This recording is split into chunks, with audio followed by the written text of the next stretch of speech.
بسم اللہ الرحمن الرحیم۔ عن ابی بکرۃ عن النبی صلی اللہ علیہ وسلم انہ رخص للمسافر ثلاثۃ ایام ولیالیہن وللمقیم یوما ولیلہ اذا تطہر فلبس خفیہ ان یمسح علیہما۔ یہ ابن خزیمہ کی روایت ہے، یہاں اس کا رقم ہے 519۔ ابو بکرہ بیان کرتے ہیں کہ نبی صلی اللہ علیہ وسلم نے مسافر کو 3 دن اور 3 راتوں کی رخصت دی ہے۔ 3 دن اور 3 راتیں وہ جرابوں پر یا موزوں پر مسح کر سکتا ہے۔ میں نے عرض کیا تھا کہ تیمم پر قیاس کرتے ہوئے رسول اللہ صلی اللہ علیہ وسلم نے اجازت دی ہے کہ اگر پاؤں دھوئے ہیں یعنی وضو کیا ہے اور اس میں پاؤں دھو لیے ہیں اور پھر موزے پہن لیے یا جرابیں پہن لی، تو اب ضروری نہیں ہے کہ موزے یا جرابیں اتاری جائیں۔ جب وضو کیا جائے گا تو باقی اعضاء کو اسی ترتیب سے دھونے کے بعد موزوں پر مسح کر لیا جائے گا، یعنی گیلا ہاتھ پھیر لیا جائے گا، یہ کافی ہے۔ یہ رسالت مآب صلی اللہ علیہ وسلم نے تیمم پر قیاس کرتے ہوئے اجازت دی۔ اس میں ظاہر ہے یہ سوال پیدا ہوتا ہے کہ کیا یہ اجازت غیر محدود ہے، یعنی آدمی مہینوں یہی کرتا رہے؟ اس میں یہ بتا دیا کہ اگر مقیم ہے تو اس کو 1 دن 1 رات یہ اجازت ہے، اس کے بعد پھر دوبارہ وضو کرے، پھر جرابیں پہن لے، پھر 1 دن 1 رات۔ اور اگر مسافر ہے تو 3 دن 3 رات تک اسے جرابیں یا موزے اتارنے کی ضرورت نہیں ہے، وہ اس پر اسی طرح سے وضو کر سکتا ہے۔ اگر اس نے وضو کر کے جرابیں یا موزے پہنے ہیں اور پھر وہ مسح کر رہا ہے تو اس کا وضو ہر لحاظ سے ہو گیا۔ یہ اللہ کی دی ہوئی رخصت ہے۔ چنانچہ بعض صحابہ نے جب اس کے بارے میں سوال کیا ہے تو حضور نے فرمایا کہ اللہ کی طرف سے یہ صدقہ ہے، اس لیے اسے قبول کرو خوشی کے ساتھ۔ رخصتوں کے معاملے میں یہی صحیح رویہ ہے۔ اللہ تعالیٰ نے جب عنایت فرمائی ہے تو اس عنایت کو قبول کرنا چاہیے۔ وعن صفوان ابن اسال کان رسول اللہ صلی اللہ علیہ وسلم یامرنا اذا کنا سفرا لا ننزع خفافنا 3 ایام ولیالیہن الا من جنابہ ولکن من غائط وبول ونوم۔ یہ ترمذی اور نسائی کی روایت ہے، یہاں اس کا رقم 520 ہے۔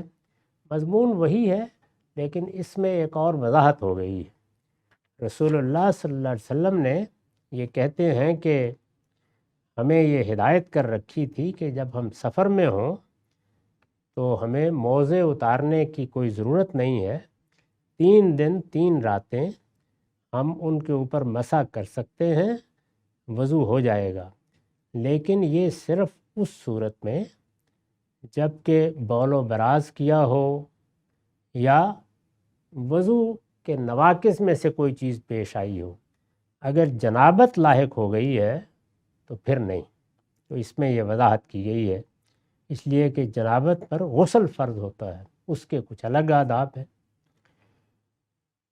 وعنہ انہ قال رأیت النبی صلی اللہ علیہ وسلم یمسح علی الخفین علی ظاہرہما۔ یہ ترمذی کی روایت ہے، یہاں اس کا رقم 522 ہے۔ یہ مغیرہ بن شعبہ کی روایت ہے، وہ کہتے ہیں کہ رسول اللہ صلی اللہ علیہ وسلم کو میں نے دیکھا ہے، وہ اپنے موزوں کے اوپر کے حصے بس ہاتھ پھیر لیتے تھے۔ یہ غالباً اس بحث میں روایت کہیں بیان ہوئی ہے جب لوگوں نے یہ خیال کیا کہ نیچے پاؤں پھیرنا یہ زیادہ ضروری ہے۔ چنانچہ سیدنا علی کے بارے میں بھی ایک روایت بیان کی جاتی ہے، وہ اگرچہ کبھی نہیں ہے لیکن اس میں یہی بیان ہوا ہے کہ عقل یہ کہتی ہے کہ نیچے غلاظت لگتی ہے، تو اس لیے ہاتھ بھی نیچے ہی پھیرنا چاہیے۔ یہ بتاتے ہیں کہ نہیں، رسول اللہ نے ایسی کوئی بات نہیں کہی، آپ نے اوپر ہی پھیرنے کو ایک سنت کے طور پر جاری کیا ہے۔ میرے نزدیک یہی بات مطابق عقل بھی ہے۔ یہاں معاملہ کوئی غلاظت دور کرنے کا نہیں ہے، اس کے لیے پھر جرابیں اتارنی ہوں گی، وہ کیسے دور ہو جائے گی؟ یہ علامتی اظہار ہے، اور علامت میں یہ بہت کافی ہے کہ آپ نے پاؤں کے اوپر ہاتھ پھیر لیا، تاکہ یہ احساس رہے کہ ہمیں ان پاؤں کو دھونا بھی ہوتا ہے۔ ہم خدا کی بارگاہ میں حاضر ہوتے ہیں تو اس کی یہ تیاری ہے، تو تیاری کا ایک احساس انسان کے ذہن میں قائم رہے۔ یہ ہمیشہ پیش نظر رکھیے کہ انسان صرف جسم نہیں ہے، انسان صرف ذہن نہیں ہے، وہ ان دونوں کا مجموعہ ہے۔ چنانچہ ان دونوں کی بعض الگ الگ ضرورتیں ہوتی ہیں جن کو پیش نظر رکھ کر ہدایت بھی دی جاتی ہے، اور عبادات کے معاملے میں بعض بڑی نازک چیزوں کی وضاحت بھی کی جاتی ہے۔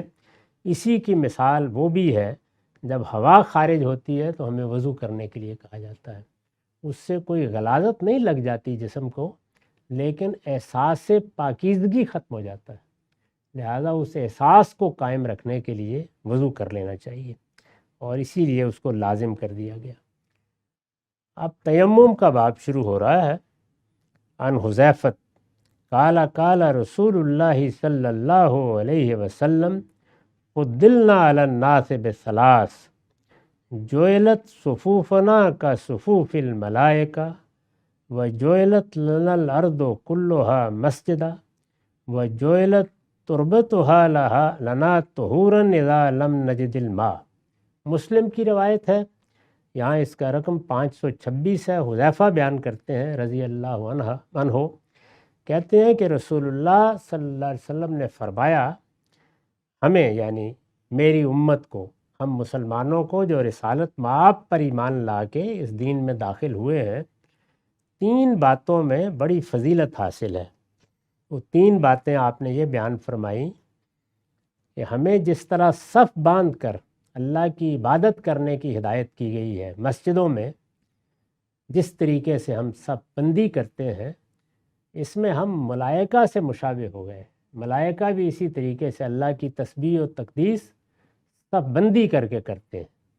باقی امتوں کو اس طرح پابند نہیں کیا گیا تھا، لیکن ہمارے ہاں نماز میں اسی طرح صفیں کھڑی کی جاتی ہیں، اور جب کبھی کوئی بڑا مجمع ہو تو بڑی غیر معمولی صورتحال پیدا ہو جاتی ہے کہ پوری قوم، پورا شہر، پوری جماعت سب باندھ کر اللہ پروردگار عالم کے حضور میں سجدہ ریز ہو گئی۔